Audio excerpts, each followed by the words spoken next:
This is a story about a world obsessed with stuff. It's a story about a system in crisis. We're trashing the planet, we're trashing each other, and we're not even having fun. The good thing is that when we start to understand the system, we start to see lots of places to step in and turn these problems into solutions.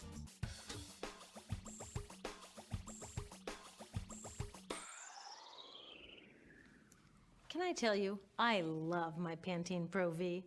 Of the dozen or so personal care products that I use every day, it's the one I can't live without. It says it gives my dull hair the ultimate cool shine. How does it do that? I was wondering that while I was lathering it in my hair one day, so I read the ingredients right here. Sodium lauryl sulfate, tetrasodium EDTA, methyl isothiazolinone. What is this stuff?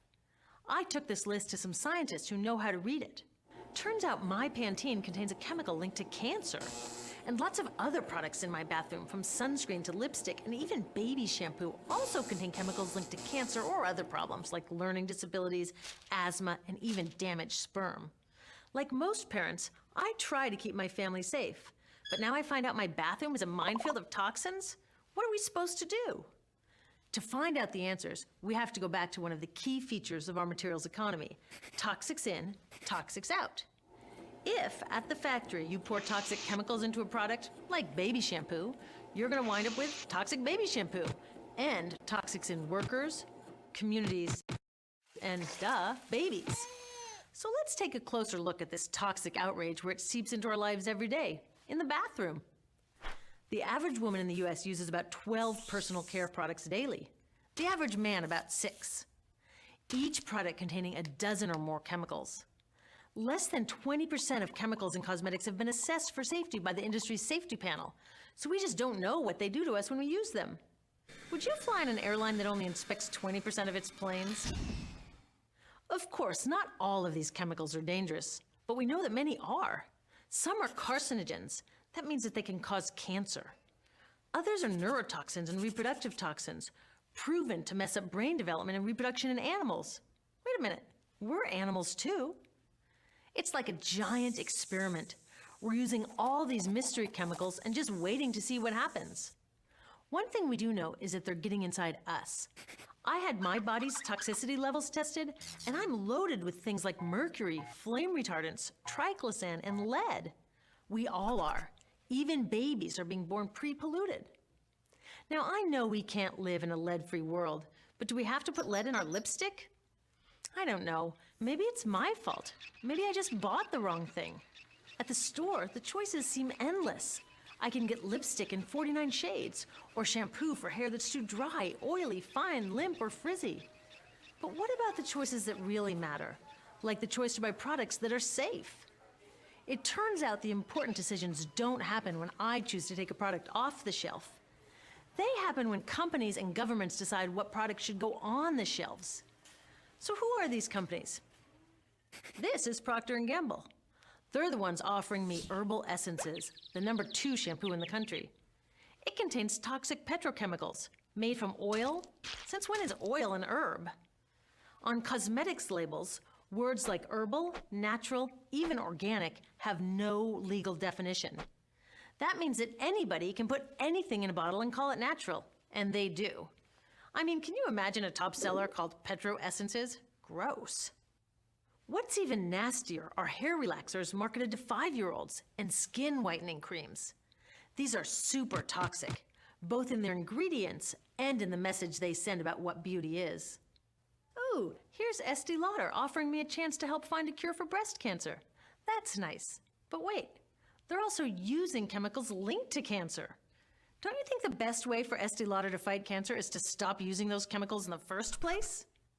So really, I get to choose between meaningless claims on a bottle.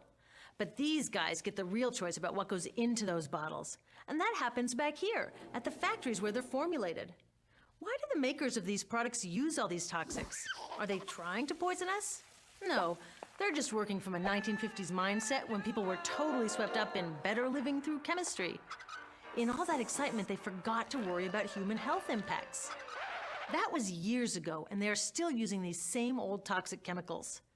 Today, big cosmetics companies say the doses of poison in their products are small enough to be harmless.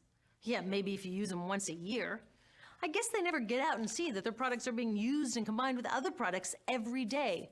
A little toxic dose under your arms, a little more on your hair, on your lips. And workers in nail and hair salons get dosed all day long. So the industry is used to doing things this way, and they can, because even now that scientists have linked the chemicals they're using to all sorts of problems, there are no laws to get rid of them. You're thinking, really? Come on, nobody's making sure that the stuff we smear all over our bodies is safe? Nope. The FDA doesn't even assess the safety of personal care products or their ingredients.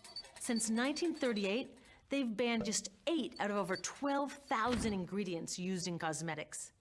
They don't even require that all of the ingredients be listed on the label. Now, this is an example where we can all agree a little more government action would be helpful. This lack of regulation leaves a huge hole that the cosmetics industry is all too happy to fill. They set up their own committee to self-police their products, and compliance with their recommendations is voluntary. So the cosmetics industry is making the rules and then deciding whether or not to follow them. So you see, it isn't our fault that these toxic products are in our bathrooms. It's a whole broken system that's ignoring the simple rule: toxics in, toxics out. But we're not helpless. There are resources online that we can use to protect ourselves by identifying the best possible choices in the store. But the real action is with people working to change the system. Because if we really want to solve this problem, we got to start here with these guys. Women, parents, workers, people all over the country are demanding that Congress pass a new law, giving FDA the power to make sure that our personal care products are safe. We need common sense laws based on the precautionary principle. That means that when you're dealing with hazardous chemicals, just err on the side of caution. Let's not debate how much lead should be allowed in lipstick. Just get the toxic chemicals out of our products. Smarter laws would force companies to get past that old 50s mindset and figure out how to get us all clean and shiny without toxic chemicals. Can they? Totally. Many responsible cosmetics companies are already putting safer products on the market. Green chemists are developing substances that are designed to be safe and non-toxic in the first place. European governments have required the removal of many toxic chemicals, and companies have figured out how to comply. When cosmetics are reformulated to be safe and labeled honestly, then we can feel comfortable with the choices available at the store. We can choose bouncy hair or full hair, shiny lipstick or matte. We can even choose to feel beautiful without using 20 products. But we'll know that whatever we choose, the most important choice, the choice to be safe and healthy, has already been made.